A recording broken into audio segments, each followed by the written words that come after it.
Hi, my name is Natty, and I used to be a men's rights activist, and now I talk about how their worldview is wrong. The West is not gynocentric, and we are not women centered at the expense of men. And I'm also an Orthodox Christian, so I try to bring in the Orthodox Christian view. And I often talk about patriarchy and matriarchy, and today I want to talk about why we need to be beauty first, not control first. So today we are constantly told that the great problem of history is hierarchy, that order itself is the enemy, that patriarchy, authority, structure, these are what broke humanity. But this story is wrong. Ancient cultures did not begin with power. They began with beauty. Beauty was not decoration, it was formative. It drew people towards truth and goodness without force. Before systems, policies, or optimization, human beings were shaped by what they loved. This is what I mean by beauty first. Later, thinkers called these the transcendentals, truth and goodness and beauty, co-equal in value, not competing, but different ways reality reveals itself as worthy of assent.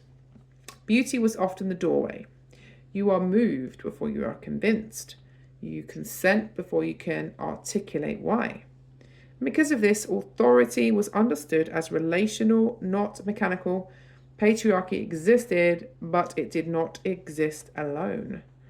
Many ancient societies held matriarchy alongside patriarchy, not rival systems. Complementary offices. Men were formed towards kingship, with outward responsibility, protection, and sacrifice for the whole. Women held the prophetic office. They were tasked with discernment. They had moral vision. They kept memory and the ability to name something when it had gone wrong in the community. And both were meant to be exercised in a priestly manner as mediation, not domination. Authority existed to serve life, restrain excess, and restore harmony. Hierarchy was present, but it was not absolutist. Now, in parts of the Celtic world, for example, and I would like to acknowledge there was regional variation, elder women and priestesses, they shaped and restrained and even selected male leaders. Kings were not simply conquerors. They were accountable to communal wisdom, relational authority, and embodied moral memory. Now, what broke this balance at the time was not hierarchy, it was technocracy. The Roman administrative imagination scaled power efficiently, but it severed it from relationship. Law replaced wisdom. Management replaced moral formation. People became units. Authority became abstract. Order remained, but communion was lost. Now, I am recognizing right now that this communion I'm talking about was pre-Christian. So, there was a lot of sacrificing going on, but there was some ancient wisdom that was held in those communities. Now, this inheritance, modernity carries. And this is why hierarchy is blamed for destroying humanity, when the real crime was the removal of relational being and order without love, authority without consent, and power without mediation. This same technocratic logic now appears in unexpected places, like gynocentrism theory. Despite its rhetoric, gynocentrism theory does not restore women to their ancient prophetic role.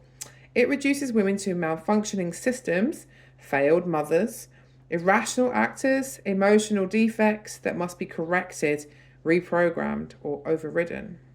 Women are not drawn toward the good by beauty. They are diagnosed as problems to be solved. That is not ancient wisdom. That is not the ancient wisdom that the Orthodox Church continued when Christ died on the cross for everybody. That is transhumanist anthropology. And here is the key move now. This logic does not actually elevate men either. It infantilizes them. It turns male woundedness into leverage, vulnerability into manipulation, and trauma into moral authority, until women are trapped in an impossible double bind. If we care for men too much, then we could be called gynocentric. controlling and emasculating. If we refuse to mother then we're cold and defective and unworthy. This is a catch-22, and it's not accidental. It is designed. Now, Orthodox Christianity matters here, not because I'm demanding that you convert if you're watching this, but because it preserves something the modern world keeps trying to erase, which is free will consent. This is why Mary, the Mother of God, we call her the Theotokos, which means God-bearer, not to sentimentalize her, but to make a claim about reality, she points us to Christ. At the Annunciation, nothing was forced. Salvation did not arrive through an override or an inevitability, but through a freely given yes. No consent, no incarnation, no free will, no salvation. That alone explodes technocratic thinking. And notice where orthodoxy locates the rupture of humanity, not in women. The fall does not begin with Eve's body or receptivity. It begins with Adam's will, with the failure to guard, to intercede, to act as a priest king. Healing must begin there. Any system that tries to fix women before healing male will inevitably turn coercive. It replaces formation with control, beauty with optimization, prophecy with management. And that is why all of this, gynocentrism theory, technocracy, and manosphere logic, transhumanist anthropology, quietly converges on the same conclusion. They believe that women are faulty, that women must be corrected, that women must be remade. And the end game for them is always going to be the same. I believe that this all leading to men make better women. Not through love, not through sacrifice, but through override. And whenever beauty is replaced by technique and consent by control, the result is never truth or goodness, it's domination. Domination of women, which ultimately leads to domination of men and the eradication of the human race, probably. But hey, thanks for listening.